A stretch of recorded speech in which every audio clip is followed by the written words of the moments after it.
Welcome back to the Be Ruthless Show. I'm your host, Sam Ruth, and joining me today is Kate Evans, a psychologist and decluttering coach who helps people overcome the mental and emotional barriers to clutter in their lives and homes to create sustainable change. Her first book, Ditch Your Shit, Declutter Your Mindset to Declutter Your Home, will be out this October. Kate lives in Chicago, where she maintains her own sustainable life and home with daily routines and yoga principles. She lives with her husband and 2 calico cats, none of whom will allow her to psychoanalyze them or declutter their toys, and they are better behaved than my pups are being right now. Thank you so much for having me here, Sam. Thank you for joining us. This is a necessary conversation. All right, great. I don't know if people talk about it, but if my mind is cluttered or if my house is cluttered, my mind is then not okay. Well, exactly. That's the whole thing that I want people to really understand is that mind-home connection. You know, we talk about the mind-body connection. So there's the mind-home connection. We need to talk about it. We need to understand it and how emotional that connection is, really. So my friends used to tease me and have fun with moving things around or playing around with my OCD stuff. But I know I've heard this story from so many people. Right. But it would mess with my mind, right? Like it would, and then they would time, how long is it going to be before she will go move something back? Oh, I'm so sorry. It's so cruel. And there were times where I was a little bit too nuts about it. But if you are of an organized mindset, things not in their places, explain. How does that really destroy someone's other methods of functioning?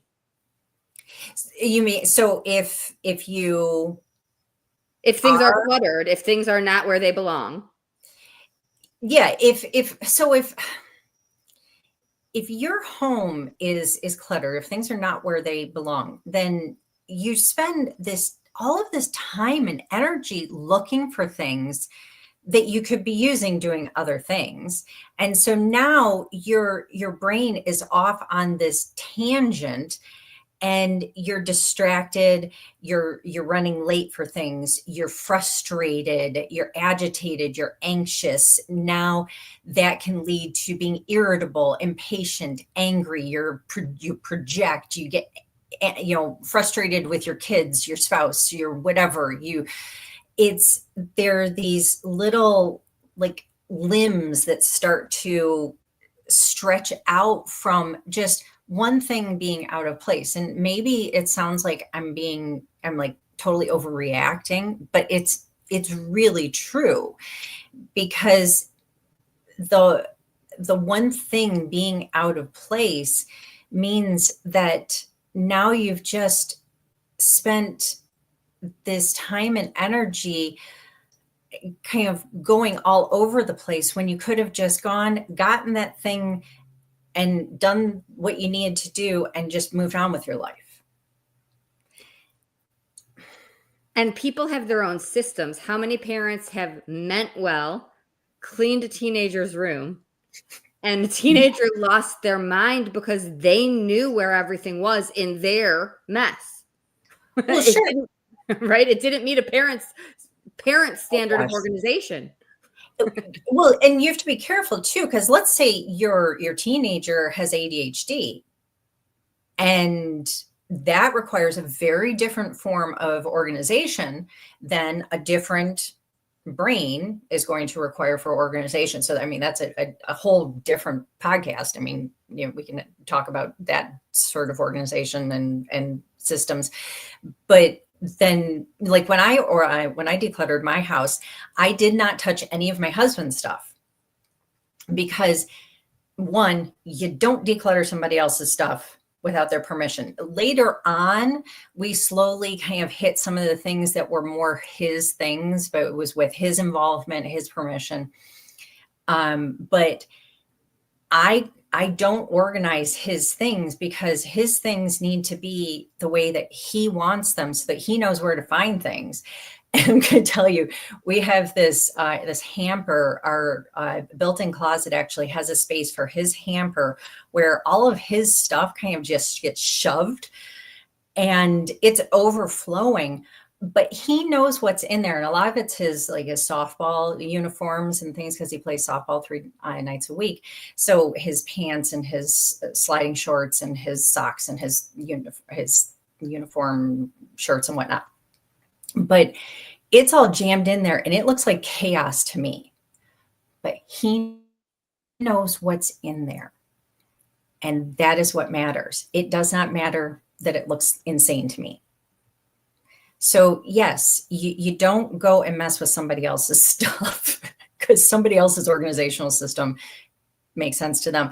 Now, I will say that in our pantry, he and I luckily actually have very similar understandings of organization. So I have bins, large bins for organization, because we don't do kind of nitpicky organization. So that's worked out really well for both of us. And we've maintained that for years.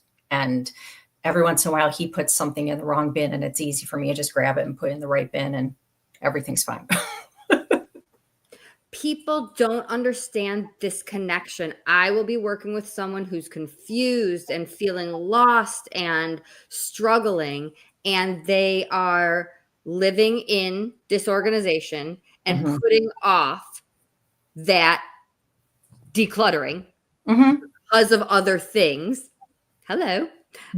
And they do not, they think, I have to get myself put together first. That can wait. And they do not see, they do not see the connection. How, like you said, mind, body, how can we help people recognize that even just your workspace or just your bedroom space, one area can make that difference in your mind, in your emotions?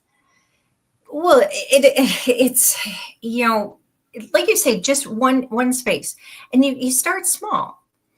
Like, give yourself just one space, like say your workspace, your desk. So, as we're talking, I'm sitting at my desk, and if I were to, so I used to have a desk that I was just talking with a client about this yesterday. I used to have a lot of little spaces that you could shove papers. I can't have that. If I have that, everything gets lost in there. So I got rid of all that. So now papers can only sit on my desk. Well, they have to then get picked up at some point and put away, and then everything's nice and tidy. So my desk now has the right organization for my brain. So if somebody just takes one space, gets it decluttered, first decluttered, then cleaned, then puts an organizational system in place that works for their brain. And they may have to go through a couple of organizational systems before they find the one that works for their brain. I'm going to be honest. Then they'll see, oh, wow, this is nice. And then they can start to kind of spread into other areas of their home. I started in my bedroom. I started with a drawer. I started with tank tops, and I started with Marie Kondo's file folding. And I had thought for years, I would never do that. I'd never sustain it. Everything has stayed file folded for, I think we're at 7 years, something like that, 7, 8 years. And I just went drawer by drawer. And it felt so good that I just kept doing it. And I got my bedroom pulled together, and I got all the extra crap out of my bedroom. So my bedroom became this really nice, serene space. And when I saw how good that felt, I got into my kitchen and went, oh, this is just awful. And I realized I can do this. It's going to be hard, but I can do this. And that's when I committed to doing 3 months. I'm going to do my whole house. Listen up, people. Notice that you started with one drawer. You didn't say, I'm doing my bedroom today. I'm doing my bedroom in 1 hour. right? Like that's overwhelming. And that's when people say, okay, I'm done. Right. And so look, guys, you're going to read books like Marie Kondo, who has some wonderful ideas. She really does. And they're great concepts. But the first thing she's going to tell you to do is to take every article of clothing you own and put it into a pile. She's going to tell you to go to every closet in the house and get every pair of shoes and everything and put it into a giant pile. And then you're going to look at this pile and you're going to cry. Exactly. And if you can watch YouTube videos of people who actually do this, and it takes them anywhere from 2 days to a week to go through all of their clothes. And some of them break down, and so it's a bit much. The average person is just not going to be able to do that. I would not have been able to do that. That's overwhelming.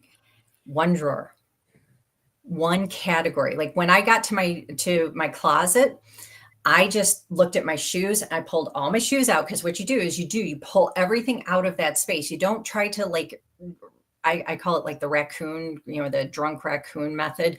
You don't just go through everything and scrabble through it while it's still in the space. You pull everything out of the space. So I pulled all of my shoes out and I kind of lined them up in like a little shoe firing squad, and decided which ones were staying, which ones were leaving, and then which ones that were staying got put back in the closet. But I ignored all of the hanging clothes. I ignored everything else that was in the closet. Like I pretended everything else didn't exist. All I was dealing with on that day was my shoes. I love that you're mentioning different methods, because I think people do not even recognize different methods of decluttering. So I am the drawer person. I'm the person who wants all the drawers that doesn't work for your brain and your desk, right? That would make a mess so what other systems, what other ideas might people have? Because so this is like yoga, right? Yoga would never work for me. My brain is too fast. There's no wrong way. We just have to find what system works. So there are things someone hasn't thought of, but there's someone who isn't starting because they think, I don't want the drawers. I don't want the sticky notes. I don't want the journal, but there's nothing for me. Yeah. Okay. So I mentioned having ADHD. You could many people who have ADHD do better with those like 12 by 12 square bins, those cloth bins, and putting like all of your t-shirts, and yes, they're going to get wrinkled, but just kind of tossing them all in to a bin, and you just reach in and you grab something out. So we're not bothering with folding. We're not bothering with organization. It's just, I know all my t-shirts are in this bin. You have another bin that's all socks, and you have all black socks that are all, ankle socks, and they're all the same. And so you're not worrying about anything. You just have all the same sock. And so you reach into this and you grab two because you have 2 feet and you put them on, and that's it. That is what works for some people because it simplifies things. The more simple a system is, generally speaking, the more likely we are to stick with it. The fewer steps there are, the more likely we are to stick with it. Now, if we're going into a kitchen, well, actually, let me back up for a second. Cassandra Arson, who is a clutter bug, she talks about organizational abundance and organizational simplicity, and then visual abundance and visual simplicity. These concepts, I think, are really important to think about when you're trying to come up with, okay, how am I going to come up with my systems? So what does this mean? Organizational abundance would be lots of small drawers or boxes or things like that you're putting things into. I can't stand that. I need organizational simplicity. more kind of larger bins or boxes to throw larger categories into. Like that's what my pantry is. So we have like all baking things go into one big bin, whereas organizational abundance would have maybe the baking stuff broken down into smaller categories. Now, visual simplicity is where you've got maybe all white bins where you can't see what's inside. And visual abundance would be maybe where you've got clear bins where you can see what's inside. Or you on your shelves have fewer things, and that would be visual simplicity, versus on your shelves you've got tons of things, which would be visual abundance. For whatever reason, when I'm working with clients who are struggling to figure out what their strengths are or what their hobbies are, my go-to is, let's go back to being a kid and what was fun, or like trial and error as a kid. So for me, this is, my brother still to this day teases me, but I loved bookstores, all the colors, like highlighters. And so for me, it's not just sticky notes, but you can use all the different colors. So it's not just bins, but when you said white, right, you can organize things and then you can make them different colors to say my black socks are in the black bin and my white socks are in the white bin, right? So if playing with that's, so for me, colors worked as a kid. I use that still to highlight and go to things and find them quicker. Would that help people find their way to what would work for them? Like colors helped me use that.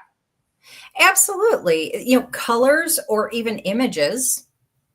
You know, it's like with kids, we might have, like, if all of your balls go in this bin, we might have a picture of a ball on their bin that all the balls go in. If all of your trucks and, you know, things with tires go in this one, we might have a picture of a tire or a picture of a truck. If all of your, you know, dolls or things with arms and legs and heads go in this one, we might have some sort of a picture like that.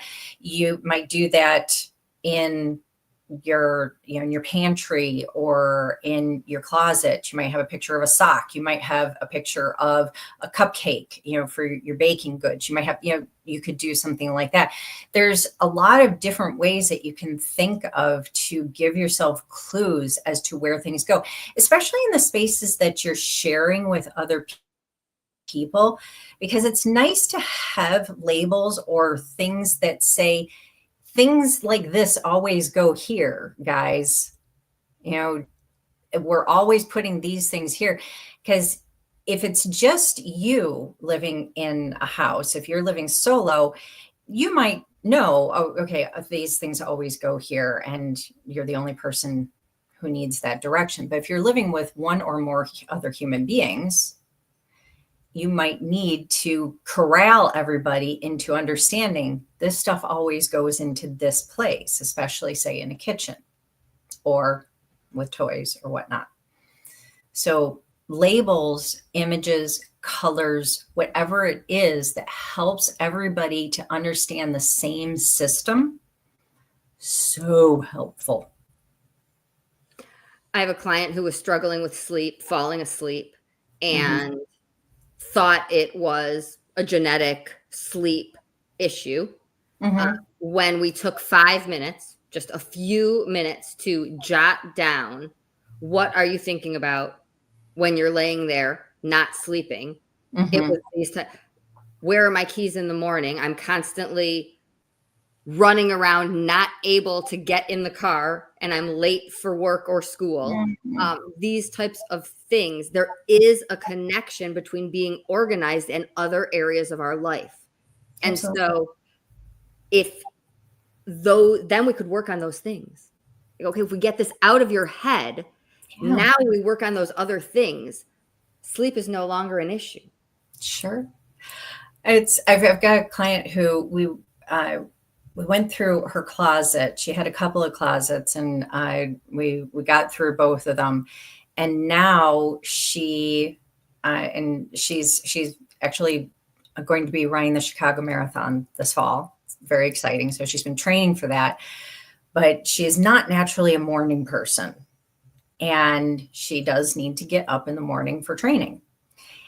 But so what she has started doing, and she can do now because everything is wonderfully organized, is she gets all of her clothes ready the night before and has them set out, her leggings, her tank top, her sports bra, her socks, her shoes, everything is all set. So she's just got to just jump in those clothes in the morning and shoot off and go. She doesn't have to think about it. But if she didn't have all of her clothing organized and decluttered, she got rid of at least half, if not more than half of what she owned previously. If that hadn't happened before, she wouldn't be able to do that. And the transformation in her life since she did this is amazing. And I'm going to tell you, the rest of her house prior to doing the closet was immaculate. So it is not that a person who has clutter everywhere in their house all the time. Sometimes it is a specific area, but that one specific area can be holding you back, and it can really be getting in the way of movement in your life. And so like the person who can't fall asleep at night because they're thinking about how chaotic their morning is going to be, it might not be because the whole house is chaotic. It could be just because of a few areas. And if you don't work through that, there are people who would just rush to medicate. Mm-hmm. Most definitely. Absolutely. And it's so it is important to look at what is holding me back from attending to my home. What is holding me back from attending to these routines? What is holding me back from changing this up, doing what I need to do to get to my goals? Are we dealing with some perfectionism? Are we dealing with some shame? Are we dealing with fears? Are we dealing with limiting beliefs? Those are some things that I deal with in my book, Ditch Your Shit. Where are you at in stages of change? Mm-hmm. So I just was going to say, before we run out of time, I work with so many people dealing with grief. Mm-hmm. Yes. So that is a period when doing things on your own is so difficult. Mm-hmm. Saying, will you help me go through some of these things, is overwhelming or mm-hmm. embarrassing. Mm-hmm. I haven't cleaned my house. I haven't gone through any of this in months. How can people let someone in to do the decluttering with them and know that that's a strength, not a weakness?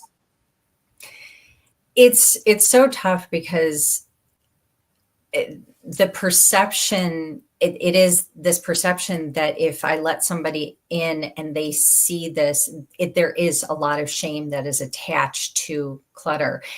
And shame is the idea that I am bad, not just the idea that this stuff is bad or this habit is bad or something. I don't even like the idea of bad. It's detaching from the idea that this house having become cluttered indicates that there is something wrong with me. Understanding that, you know what, guys, stuff happens. And sometimes we are just not taught how to take care of our homes, or we have experienced a loss and things got out of control, or there can be 101 reasons why things got to where they are, and allowing help to come in, whether that is a professional, whether that is a professional declutterer, whether that is a decluttering coach, whether that is a therapist that you go to talk to about your grief or your depression, your anxiety, transition, whatever it might be, whether that is a friend who just stands by your side while you go through things, not somebody who tells you what to do or what to get rid of, because we don't want that. whatever it is, asking for help, letting go of the idea that this is an indicator that there is something is wrong with you, because there is nothing wrong with you. I love that you said not telling someone how to do it. I had people telling me, I'll help, I'll do this, I'll do that. You'll get rid of this, you'll get rid of that. And I was like, no, thanks. No. That will add stress. I have enough stress right now. It needs to be their pace.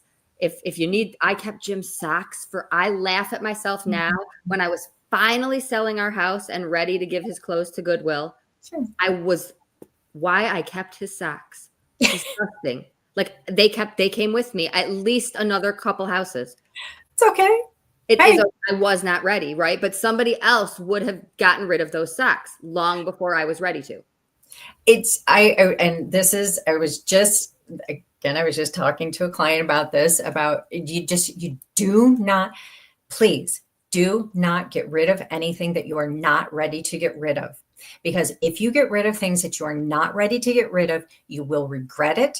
And decluttering then becomes a source of pain, not a source of relief.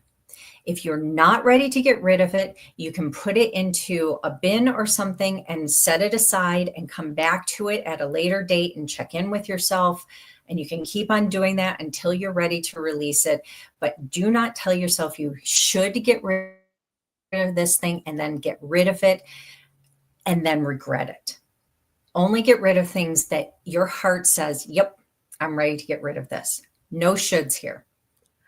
And go through things. That's so interesting. For whatever reason, I couldn't go through a box when I sold our house. Mm-hmm. And when at one move later, when I went through it, it was wedding things. It was leftover wedding napkins. Like, had I gone through it, I was so deep in grief and unprepared. It would have destroyed me at that time. When I did go through it, I was like, oh, we still have wedding napkins. And I was so excited to find it. But had I gotten rid of it, I would have been devastated. Sure. This is not, decluttering is not, people come to me and they're so afraid I'm going to tell them to get rid of all of their stuff. No, that is not what this is about. Decluttering is about releasing the things that are no longer serving you. And sometimes holding on to the things, say you've lost a loved one, sometimes you're holding on to things that still represent that person or a time in your life, and you still need that. And no one else can tell you that you shouldn't need that stuff. You will know when it no longer serves you, if that ever comes. It's okay. So you don't have to let in the wrong people. You don't have to let in the people who will tell you to get rid of the socks. Nah. and you can laugh later that you kept them. Sure. You don't see decluttering coaches advertised. How do people find you?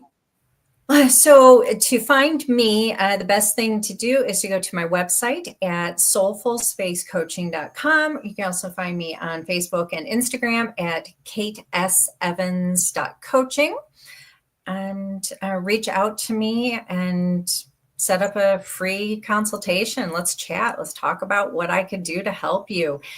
And sometimes even just in that one conversation, people have a little bit of a breakthrough that just helps them move forward a bit. It's nice. Let's talk about the book.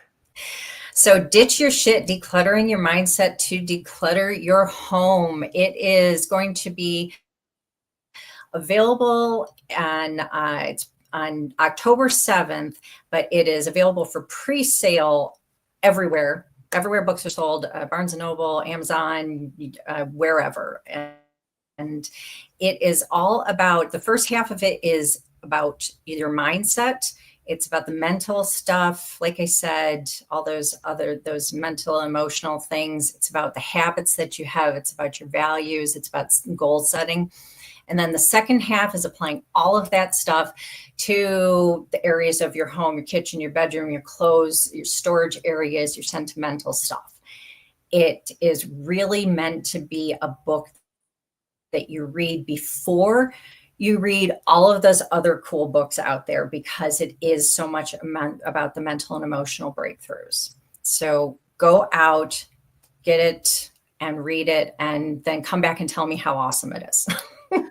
Can you apply it to emotional stuff? Like, what about unhealthy friendships?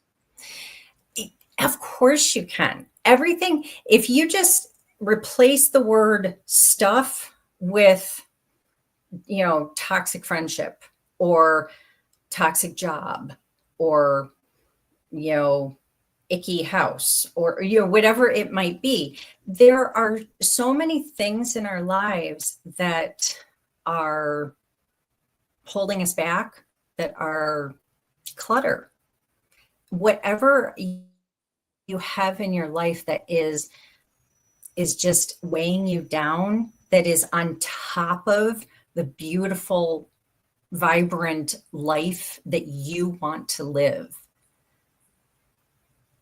Some of the things that we tell ourselves that we're supposed to hold on to these things, or we're afraid to let go of these things, when we give ourselves permission to release them, we start to blossom and life gets so much better. I can tell you that since 2018, when I decluttered my home, I've also decluttered my mindset, all kinds of wonderful and fantastic ways. And my life has just gotten better and better and better. And I want that for everyone. And it's really why I changed the work that I do when I did that work for myself. Is there anything I'm not asking that we should let people know? Gosh, I don't know. I think what I want to make sure that everyone understands is what I think I started out with is clutter is emotional. Please understand you're struggling with getting rid of things. Give yourself a break. Don't be hard on yourself. Sit down, take a deep breath, and then dive back in when you're ready. Thank you so much for making time, for being here with us. Connect with Kate, everyone. Say the website one more time. Soulfulspacecoaching.com. Until next time, everyone, always be ruthless.